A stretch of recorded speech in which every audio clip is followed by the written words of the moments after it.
నమస్తే, welcome to Y news. నేను కళ్యాణి.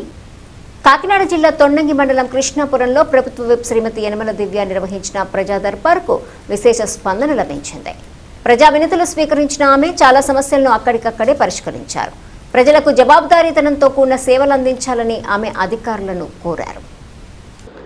ప్రజల సమస్యలకు సత్వర పరిష్కరించే దిశగా ప్రజా దర్బార్ ముందుకు సాగుతుందని ప్రభుత్వ విప్ శ్రీమతి యనమల దివ్య అన్నారు. తొండంగి మండలం కృష్ణాపురంలో పంపా ప్రాజెక్ట్ చైర్మన్ భైరవజ్జుల చందు ఆధ్వర్యంలో మండల టీడీపీ అధ్యక్షుడు చొక్కా అప్పారావు అధ్యక్షతన జరిగిన ప్రజా దర్బార్కు సీనియర్ నేత యనమల రాజేష్తో కలిసి ఎమ్మెల్యే శ్రీమతి యనమల దివ్య హాజరయ్యారు. వివిధ అధికారులతో కలిసి నిర్వహించిన ప్రజా దర్బార్కు విశేష స్పందన లభించింది. తమ సమస్యలకు పరిష్కారం ఇస్తారని గుప్పెడంత ఆశతో వచ్చిన ప్రజల సమస్యలను చాలా ఓపికగా తెలుసుకున్న ఎమ్మెల్యే యనమల దివ్య అర్జీలను స్వీకరించి చాలా సమస్యలను అక్కడికక్కడే పరిష్కరించారు. తమ సమస్యలపై ఎమ్మెల్యే స్పందించిన తీరు స్థానికుల ప్రశంసలు అందుకుంది. ప్రధాన సమస్యలను సత్వరమే పరిష్కరించాలని ఆదేశించిన ఎమ్మెల్యే అధికారులు ప్రజలకు జవాబుదారీతనంతో కూడిన సేవలు అందించాలన్నారు. ఈ కార్యక్రమంలో స్థానిక నాయకులు కందా శ్రీధర్, యన్న మురళీకృష్ణ, మాకినేడి అప్పారావు, మాకినేడి నారాయణరావు, కందా సతీష్ కుమార్, పెయ్యల సూర్యారావు, డక్కమల్ల బాబురావు, పెయ్యల సత్యబాబు, డక్కమల్ల నాగేశ్వరరావు, అన్నం బాబ్జీ, కందా నాగేశ్వరరావు, జనసేన నాయకులతో పాటు ఆత్మ చైర్మన్ నరహరిశెట్టి సూర్యప్రకాష్, తెలుగు యువత అధ్యక్షుడు బంటుపల్లి అన్వేష్, చొక్కా కాశీ, బడే మంగా తదితరులు పాల్గొన్నారు.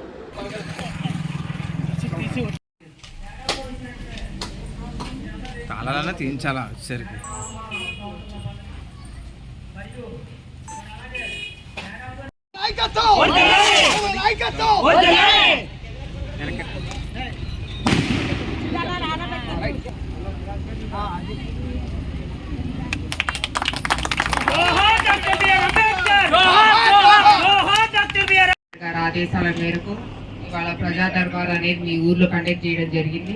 ఈ ప్రజా దర్బార్ యొక్క ముఖ్య ఉద్దేశం ప్రజలు ఏదైతే ఇబ్బందులు పడుతున్నారో, ట్రైన్స్ కానివ్వండి, రోడ్స్ కానివ్వండి, వాళ్ళ పర్సనల్ ఏమైనా పెన్షన్లు కానివ్వండి, హౌసింగ్ సైట్స్ కానివ్వండి, ఇలాంటి ఏ ప్రాబ్లం ఉన్నా సరే ఎమ్మెల్యే గారి ఆఫీస్ వరకు కాకుండా మన ఊరికి వచ్చి మన ఎమ్మెల్యే మన ఊరికి వచ్చి ఆ సమస్య తీరుస్తారనే భావంతో ఇవాళ మీ ఊర్లో ప్రజా దర్బార్ అనేది నిర్వహించడం జరిగింది. ఈ ప్రజా దర్బార్లో ముఖ్యంగా మీ ఊరికి వచ్చిన సమస్యలు మెయిన్ ట్రైన్ ఒకటి అడిగారు. మెయిన్ ట్రైన్కి నిన్ననే ఒక 10 లక్షల వరకు కూడా శాంక్షన్ చేయడం జరిగింది. కాబట్టి ఆ మెయిన్ ట్రైన్ పనులు కూడా త్వరలో పూర్తి చేస్తాము. అలాగే నేను వచ్చే దారిలో కూడా ఈ ఎస్సీపేట దగ్గర అంబేద్కర్ స్టాచ్యూ దగ్గర ఇది మన పూలమాల వేయడం జరిగింది. అక్కడ కూడా ఆడవాళ్ళు వచ్చేసి మాకు కొంచెం బరియల్ గ్రౌండ్ అది రిపేర్ చేయాలి, బాగు చేయాలమ్మా అని చెప్పారు. ఆల్రెడీ ఇప్పుడు అవైలబుల్ ఉన్న ఫండ్స్ తోటి మనం బరియల్ గ్రౌండ్ కూడా బాగు చేయమని చెప్పాము. ఏదైతే బరియల్ గ్రౌండ్ కి నెసెసిటీ ఉందో, లైట్ కానివ్వండి, షెడ్ కానివ్వండి, అలాగే వాటర్ కానివ్వండి, ఈ 3 ఫెసిలిటీస్ కూడా ఏర్పాటు చేయమని మన స్పెషల్ ఆఫీసర్ గారికి కూడా చెప్పడం జరిగింది, మీ ఊరు ఎస్సీపేట బరియల్ గ్రౌండ్. సో ఆ సమస్య కూడా ఇవాళ ప్రజా దర్బార్లో అడ్రస్ చేయడం జరిగింది. అలాగే నెక్స్ట్ వచ్చేసి ఇప్పుడు వరకు మనం గత 2 ఏళ్ళలో కూడా ఎన్నో కార్యక్రమాలు చేసుకున్నాం, ఎన్నో అభివృద్ధి కార్యక్రమాలు చేసుకున్నాము, సంక్షేమ కార్యక్రమాలు చేసుకున్నాం. ఈ సంక్షేమ కార్యక్రమాల్లో మీ ఊరికి వచ్చేసి పెన్షన్లు దాదాపు కూడా ప్రతి నెల 15 లక్షలు ఇవ్వడం జరుగుతుంది. మీ ఊరికి కూడా పెన్షన్ పరంగా 15 లక్షలు ఇవ్వడం జరిగింది. సో ఒక్కొక్కరికి కూడా 4,000, ఇంచుమించు మీ దానిలో 374 మంది పెన్షన్దారులు ఉన్నారు. వీళ్ళందరికీ కూడా సుమారు 4,000 వరకు అయితే, మినిమం 4,000 అయితే వస్తుంది. అది కూటమి ప్రభుత్వం తరఫున పెరిగిన పెన్షన్ ప్రతి నెల ఇవ్వడం జరుగుతుంది. ఇదంతా క్యాల్కులేట్ కూడా చేసుకుంటే ఈ 5 సంవత్సరాలకి కూడా ప్రతి పేదవాడికి 2,50,000 దగ్గర 2,50,000 కూటమి ప్రభుత్వం వెల్ఫేర్ కింద అందిస్తుంది. ఇది మీరు అందరూ కూడా గ్రహించాలి. గత ప్రభుత్వం ఎలా చేసింది, ఇప్పుడు ఎలా చేసింది అన్న డిఫరెన్స్ కూడా మీరు అందరూ గ్రహించాలి. ఇవాళ మనం హాయిగా నిద్రపోతున్నాం, మన గ్రామాల్లో ఏ గొడవలు లేవు, హాయిగా భయం లేకుండా నిద్రపోతున్నాం అంటే కేవలం అది కూటమి ప్రభుత్వం వల్లనే. లాస్ట్ టైం ఉన్న ప్రభుత్వం ఏదైతే వైసీపీ ప్రభుత్వం ఉందో భయాందోళనకు గురి చేసి మీ అందరినీ ఎక్కడికక్కడ అసలు డెవలప్మెంట్ లేకుండా ఇప్పుడు వచ్చిన 2 ఏళ్లలోనే మనం చూసుకోవచ్చు మీ ఊర్లో రోడ్లు అన్ని పడ్డాయి. ఒక 4 రోడ్ల వరకు కూడా 15 లక్షలతో కూడా రోడ్లు పడ్డాయి. 4 రోడ్ల వరకు కూడా ఎన్ఆర్జీఎస్ పరంగా 15 లక్షలతోటి వెచ్చించున్నాం.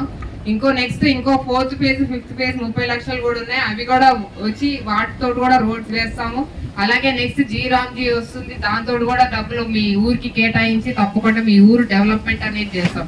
కాబట్టి మీరు అందరూ కూడా గ్రహించాల్సిన విషయం, మన కూటమి ప్రభుత్వంలోనే మన ఊరికి బాగు, మన ఊరి అభివృద్ధి, అలాగే మన కుటుంబాలు మనకి బాగు జరుగుతుంది అనేది మీరు గ్రహించాలి. అలాగే నెక్స్ట్ వచ్చేసి నాకు ఎక్కువగా ఇక్కడికి వచ్చిన కంప్లైంట్స్ ఏవైతే ఉన్నాయో హౌసింగ్ సైట్స్ గురించి. మీరు ఎంతలా మోసపోయారో నాకు ఇవాళ మీ ప్రజా దర్బార్ ద్వారా తెలిసింది. ఎంత అమాయకుల్ని చేసి మీ ఊరు వైసీపీ నాయకులు మిమ్మల్ని ఎంత అమాయకులు చేసి మీ జీవితాలతో ఆడుకున్నారో నాకు ఈ ప్రజా దర్బార్లో అర్థమైంది. ఎక్కడో ఉన్న స్థలంలో సబ్ స్టేషన్ ఉంటే దానికి అక్కడ స్థలాలు ఇచ్చేశారు. అసలు సబ్ స్టేషన్ దగ్గర స్థలాలు ఇస్తే మీరు ఎలా తీసుకున్నారో నాకైతే అర్థం కావట్లేదు. ఇంత అమాయక ప్రజలు ఇవాళ కృష్ణాపురంలో ఉన్నారంటే చాలా ఆశ్చర్యంగా ఉంది. కాబట్టి మీరు అందరూ కూడా నేను రిక్వెస్ట్ చేసేది ఏంటంటే, గత ప్రభుత్వం ఇచ్చిన స్థలాలు అవి ఎలాగో చెల్లవు కాబట్టి మీరందరూ ఏదైతే మేము మేనిఫెస్టోలో ఎలక్షన్ అప్పుడు మీకు ఏదైతే హామీ ఇచ్చామో, గ్రామీణంలో అయితే 2 సెంట్లు, అది మన విలేజ్ లో అయితే 3 సెంట్లు, అలాగే టౌన్ లో అయితే 2 సెంట్లు అనే హామీ ఏదైతే ఇచ్చామో తప్పకుండా ఆ హామీని మేము నిలబెట్టుకుంటాం. కాబట్టి మీరు చేయవలసింది ఏదైతే వైసీపీ ప్రభుత్వంలో మీరు ఏదైతే స్థలాలు తీసుకున్నారో, ఎప్పుడైతే మనకి ఆప్షన్ ఓపెన్ అవుతుందో, మాకు వద్దు ఈ స్థలం అనే ఆప్షన్ ఓపెన్ అవుతుందో, అప్పుడు మీరు వెళ్ళి మీ సెక్రటేరియట్కి వెళ్ళి అక్కడ మీరు పెట్టించుకోవాలి. మాకు ఇది వద్దు ఈ స్థలం అని పెట్టించుకుంటే కనుక మనం కూటమి ప్రభుత్వం నుంచి వచ్చే స్థలం మీకు తప్పకుండా వస్తుంది. మీరు అర్హులైతే తప్పకుండా మీకు వస్తుంది. గత ప్రభుత్వం లాగా మోసం చేసేది కాదు ఈ కూటమి ప్రభుత్వం. ఇచ్చిన మాట నిలబెట్టుకునే తత్వం ఈ కూటమి ప్రభుత్వం. కాబట్టి మీరు అందరూ కూడా గుర్తించాలి. ఒక అభివృద్ధి కానివ్వండి, ఒక సంక్షేమం కానివ్వండి, మీ జీవితాలు బాగుపడాలి, మీకు బాగుండాలి, మీ పిల్లలు బాగుండాలి, మీ పిల్లలు బాగా చదువుకోవాలి అంటే కూటమి ప్రభుత్వానికి ఆదరణగా ఎప్పుడూ నిలబడాలని నేను మనస్ఫూర్తిగా కోరుకుంటున్నాను. దయచేసి ఈ ఇళ్ల స్థలాలు ఏదైతే ఉందో, ముఖ్యంగా మీ గ్రామానికి వచ్చింది ఇళ్ల స్థలాల సమస్య కాబట్టి ఆ డిలీటెడ్ ఆప్షన్ లో మీరు పెట్టుకోవాల్సిందిగా కోరుకుంటున్నాను. Thank you. జై హిందమ్మ. The news sponsored by Vaira Family Restaurant, national highway, Petagunta. నోరూరించే వంటకాలు, అసలైన మసాలా దమ్ముతో అదిరిపోయే నాన్ వెజ్ రుచులు మీకోసం. విచ్చేయండి Vaira family restaurant, national highway, Petagunta, Tuni మండలం, కాకినాడ జిల్లా.